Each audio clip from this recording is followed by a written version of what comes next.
parler de photographie américaine avec deux expositions dont je vous ai d'ailleurs amené les catalogues, donc si vous voulez éventuellement y jeter un œil pendant la présentation.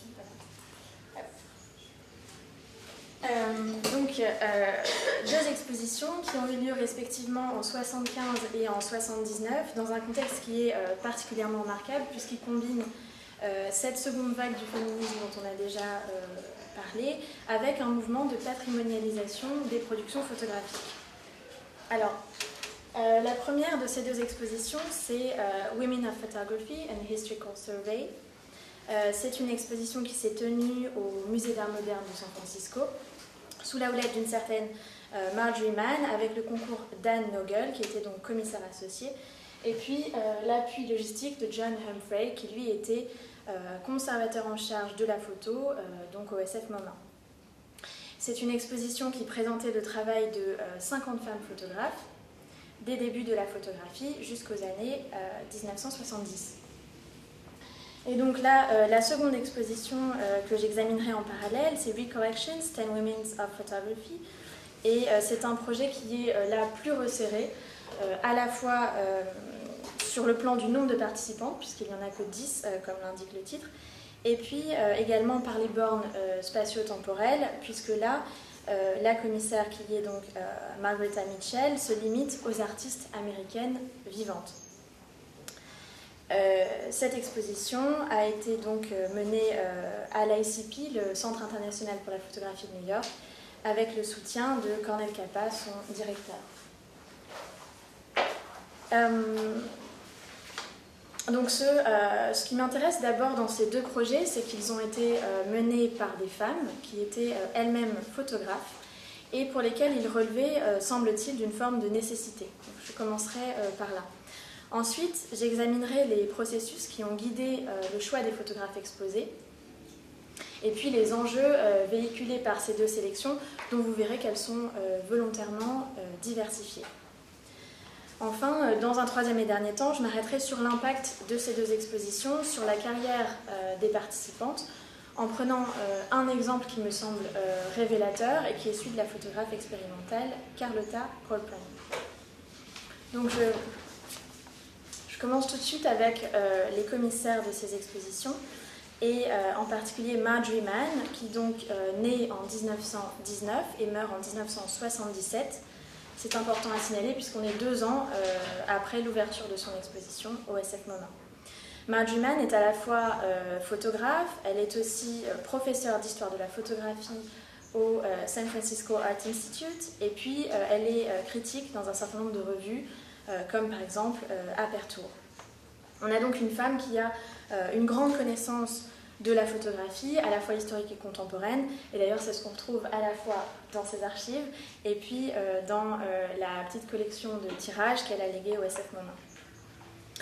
Si l'on regarde les autres expositions qu'elle a organisées avant Women of Photography, on s'aperçoit très vite qu'elle manifeste un intérêt pour des enjeux de société.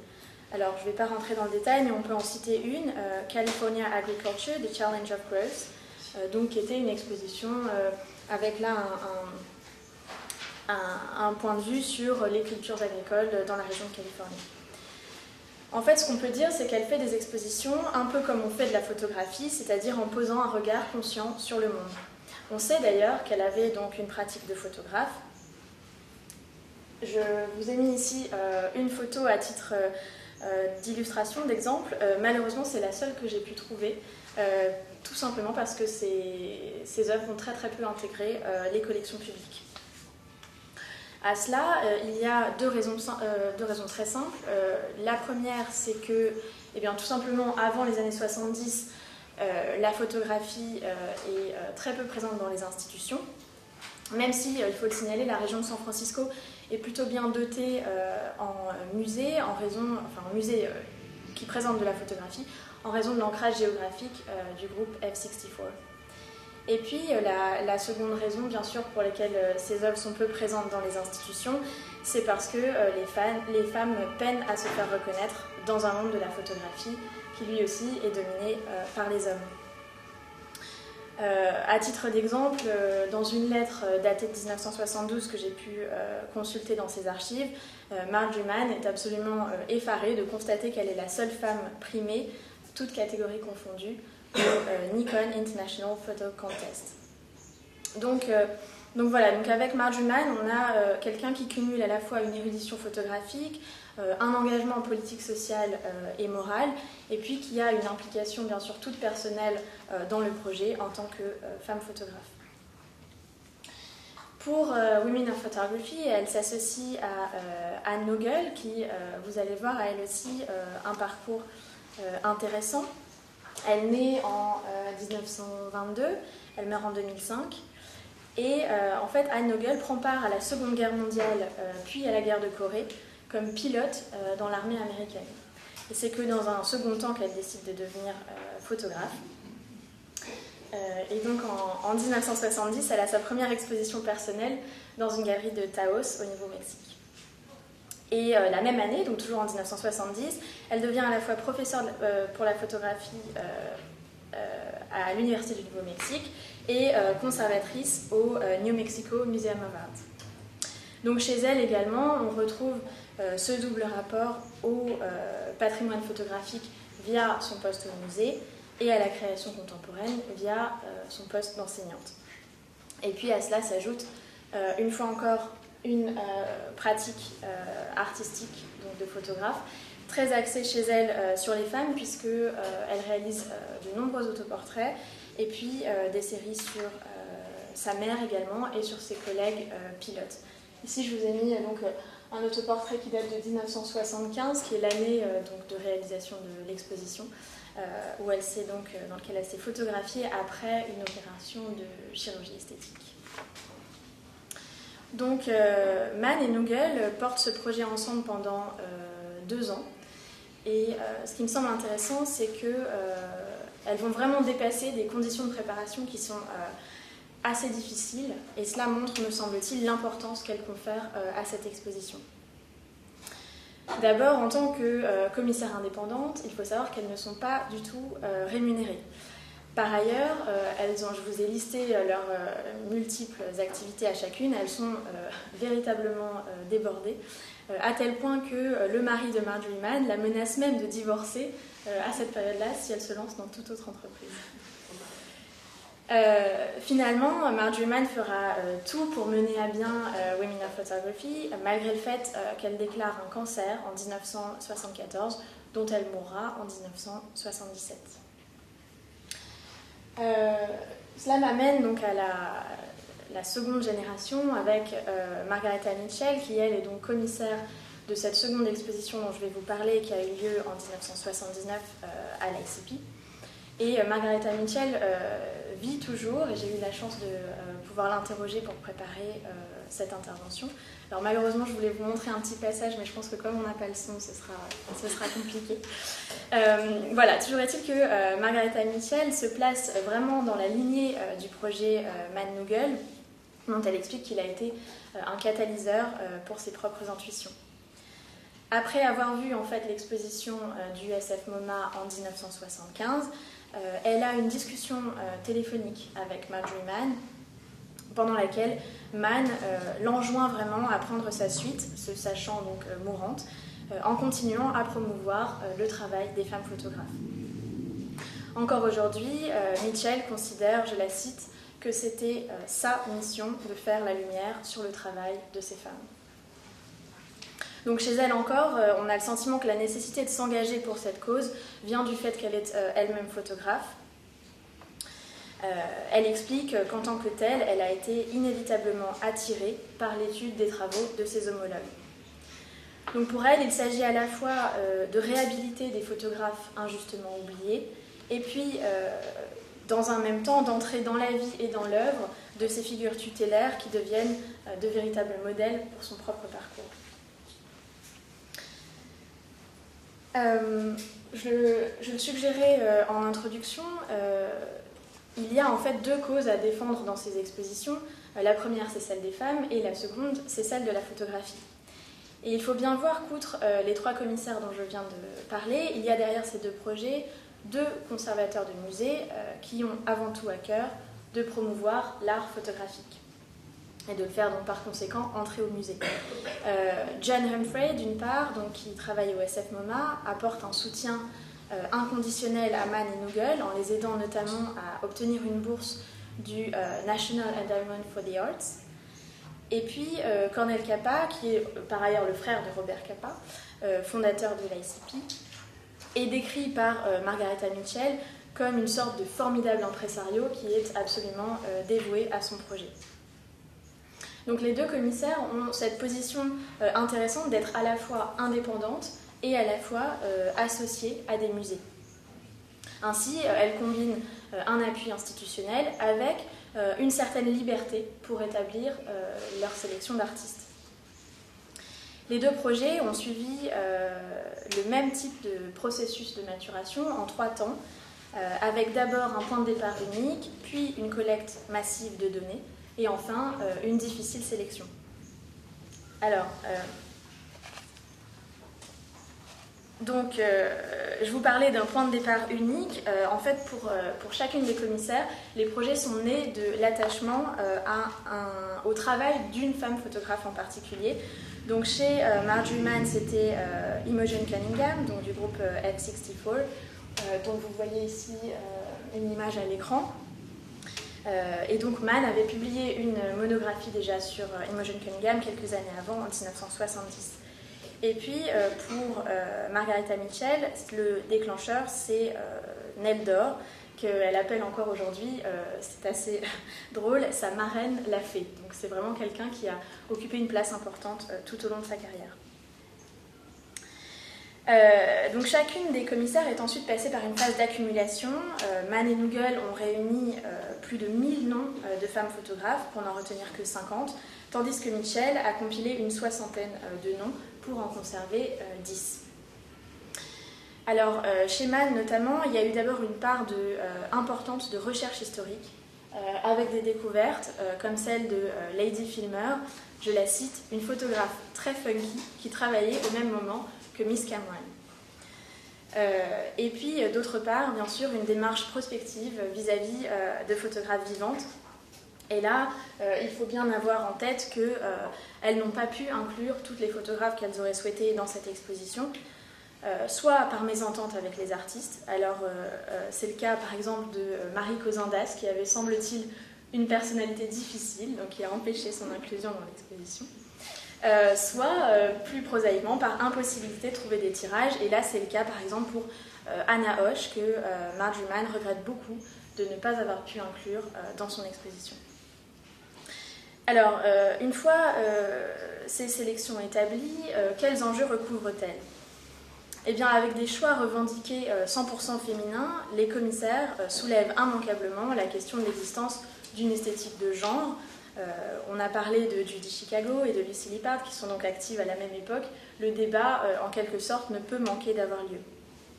D'un côté, le New York Times conclut une critique de l'exposition de 1975 par l'idée, je cite, que le genre, finalement, n'est pas aussi important en photographie que les facteurs de temps et de circonstances. Et puis de l'autre, on a des publications comme Art Forum, qui font de Women of Photography un geste opportuniste, profitant de l'intérêt nouveau pour les travaux de femmes et échouant à identifier un regard spécifiquement féminin. En fait, il semble que Mann, Nugel et Mitchell à leur suite aient très vite écarté cette difficile question d'un regard spécifiquement féminin, d'autant que Anne Tucker, que vous voyez ici à l'écran, et qui deviendra quelques années plus tard conservatrice au MFA de Houston, avait déjà traité cette question dans un livre qui était paru en 1973 et qu'elle avait justement titré The Woman's Eye. Ce qui ressort plutôt de la sélection opérée par Mann et Nugel en 1975, c'est un effort d'historicisation d'une présence féminine dans les champs nombreux et variés de la photographie. Dans son texte qui ouvre le catalogue, Marjorie Mann écrit, je la cite, « Les femmes ont photographié depuis que le procédé a été inventé et elles ont réussi dans tous les champs de la photographie professionnelle, portrait, photojournalisme, industrie, architecture, sciences et publicité. » Donc je vous ai mis à titre d'exemple voilà, quelques photographies qui illustrent cette immense diversité mise en œuvre par les commissaires. Donc d'abord, vous avez les Indiens Pueblo photographiés par Laura Gilpin, mais aussi des images de mode, comme celle-ci de la photographe Louise Delvolf, des photographies expérimentales, comme ici avec Lotte Jacobi. Tout cela côtoie également des vues d'architecture, comme celle-ci très fameuse de Bérénice Abbott, et puis des portraits comme ceux-là, que vous connaissez très bien, de Diane Arbus. Alors, à l'ICP, l'optique de Margaretha Mitchell est légèrement différente, puisque, en fait, tout en conservant ce volontaire éclectisme, elle s'adjoint 2 critères de choix des photographes, en réduisant sa sélection à un territoire, celui des États-Unis, et à une génération, celle des femmes nées au tournant du XXe siècle et toujours vivantes en 1977. Alors, de fait, cela participe à exclure des grands noms de la photographie, comme Dorothy Allenge ou Margaret Bourke-White, qui sont respectivement mortes en 65 et 71. Mais cela lui permet surtout d'avoir une véritable action sur la carrière des participantes, qui bénéficient en fait directement des retombées de l'exposition. Margaretha Mitchell, comme Marjorie Mann, ont conscience de l'importance du catalogue de l'exposition, qui en fait devient un support pérenne pour la diffusion des œuvres. Et donc, Mitchell publie un livre chez Viking, dans lequel j'ai fait tourner dans la salle, dans lequel on peut voir de nombreuses reproductions des œuvres, et puis surtout dans lequel elle mène des entretiens avec chacune des participantes. Alors, certaines des participantes, comme Bérénice Abbott ou Barbara Morgan, avaient déjà été mentionnées dans des publications, notamment celle-ci, l'histoire de la photographie de Beaumont Newhall, mais en grande majorité, elles avaient fait l'objet de très peu de publications. Et toutes, selon Mitchell, ont vraiment retiré quelque chose de leur participation à ce projet, même celles qui étaient, et là je la cite, vraiment obscures, à l'image de Carlotta Corcoran, sur laquelle je vous propose donc de terminer cette intervention.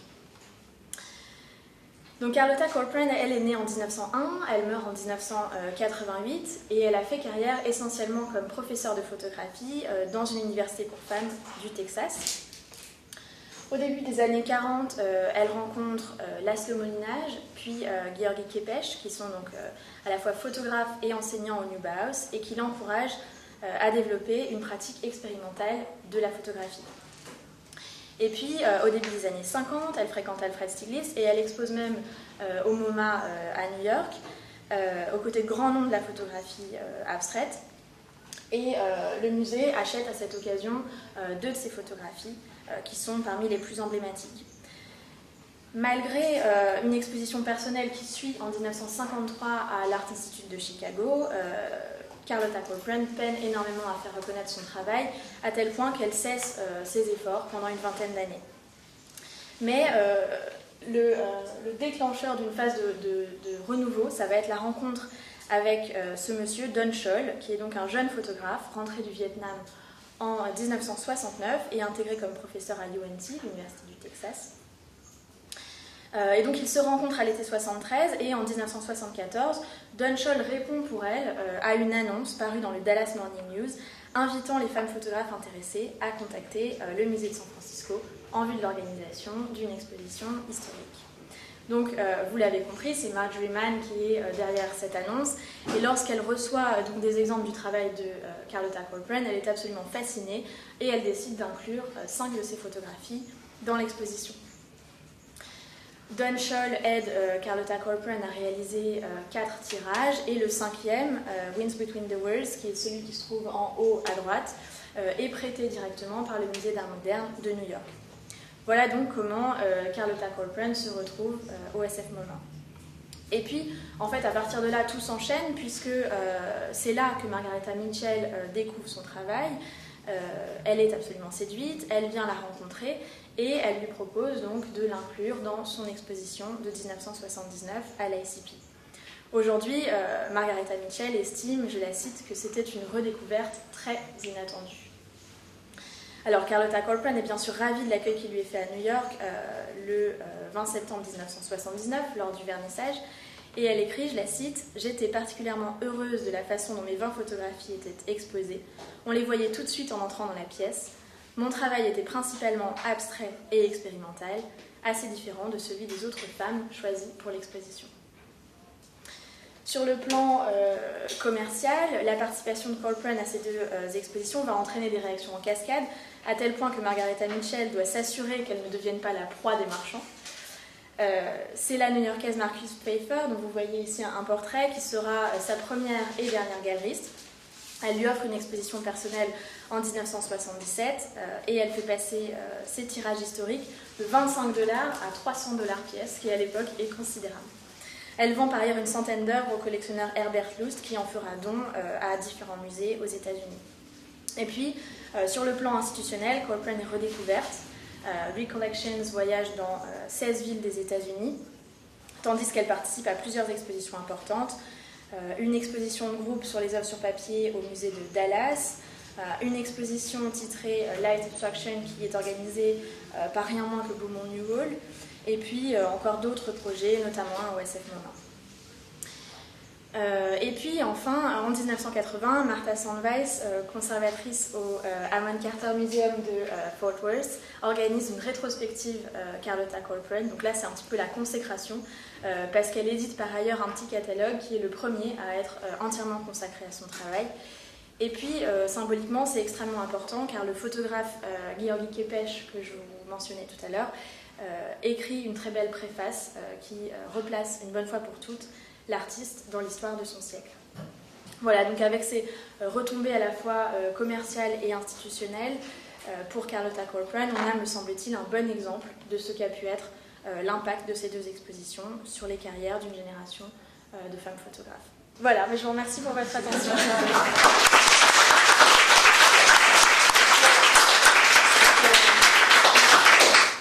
Est-ce qu'il y a des questions sur ces deux expositions?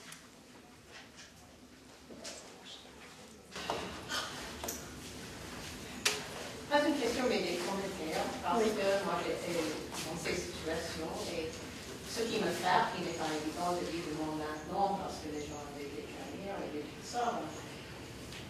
Je ne connais pas très bien, je ne connais pas du tout vraiment John Humphrey, mais Cornell Capra était impossible à vivre pour les femmes. Hein. Ah oui? Non, mais c'est très intéressant que, à part de tout ça, ils ont donné ces expositions, ils ont pris le crédit pour ça, et c'est très frappant, et je vais ajouter simplement ça, parce que c'était vraiment une partie importante, que c'était les hommes qui ont donné le pouvoir aux femmes pour faire les expos pour les femmes, et dans certains cas, ça marchait. Ça marchait, dans les autres, c'était plus difficile, mais voilà. Oui, effectivement, j'ai à dessein mentionné Anne Tucker qui deviendra conservatrice au MFA à Houston parce que avant elle, à ma connaissance, il y avait quand même très peu de femmes qui avaient des postes de conservateurs dans des institutions importantes aux États-Unis. Et oui, effectivement, et elle est forte, hein. Oui.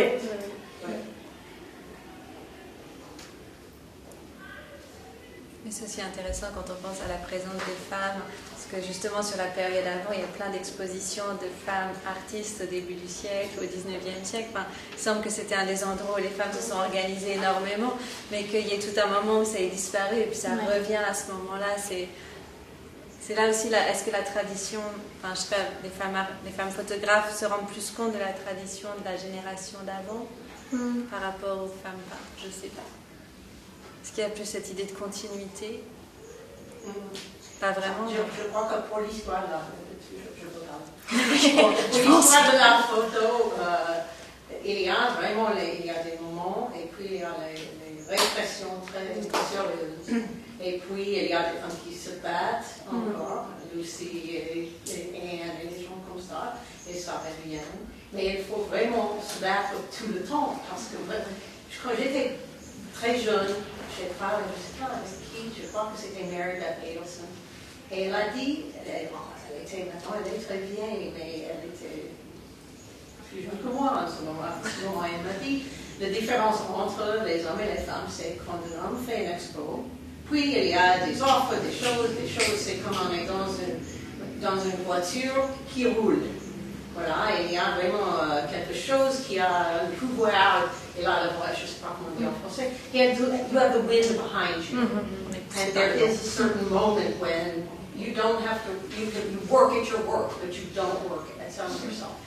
Et Mary Beth m'a dit que pour une femme, on fait quelque chose, on réussit incroyablement, et puis ça revient. Et ça, c'est très difficile à faire une thèse sur ça. Hein. C'est vraiment, mais c'est quelque chose, je suis contente qu'elle m'a dit, parce que je regarde dans ma carrière, la vie des femmes, ma vie à moi, je regarde comment ça marche, et c'est très utile d'avoir dans la tête quand on fait des recherches. Il y a aussi l'aspect financier qui reste extrêmement important, même aujourd'hui, tu organises des expos uniquement de femmes, mais rien que le fait de devoir faire des tirages est des fois impossible parce que c'est trop cher. Donc comment se faire connaître si on ne peut pas soi-même assurer les tirages? Je pense que ça commence tellement basique déjà par ça. C'est vrai qu'avoir son indépendance artistique, ça commence par avoir les moyens de pouvoir nous présenter son travail. Ouais. Mais je suis entièrement d'accord, et dans le cas de Carlotta Coltrane, j'avais été surprise de voir quand je suis allée consulter ses archives qu'il y a des dizaines et des dizaines de négatifs qui n'ont jamais été tirés, et c'est probablement pour les raisons que vous mentionnez.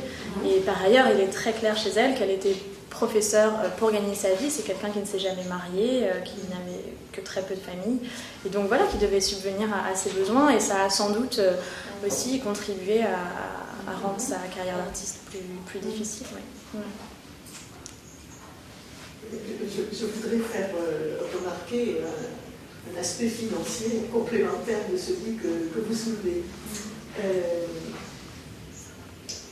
Il y a celles qui sont connues dont les photographies valent cher, mais moi qui fréquente les ventes aux enchères de la salle du Mot, je peux vous dire que les photographies de femmes dont vous avez cité les noms peuvent apparaître.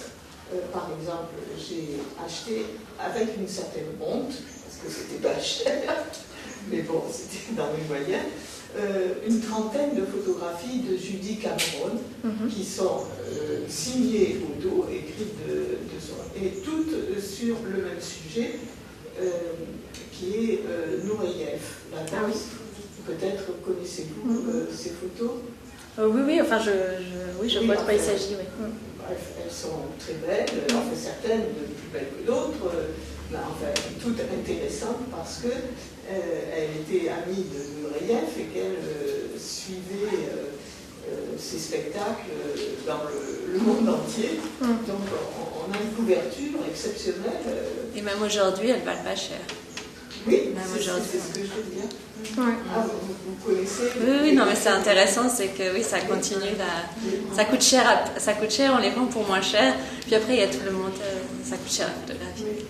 Fanny, tu avais une question? Oui, peut-être une question sur les deux commissaires, elles étaient photographes, est-ce qu'elles ont pensé à un moment à représenter leurs œuvres Dans leurs propres expositions?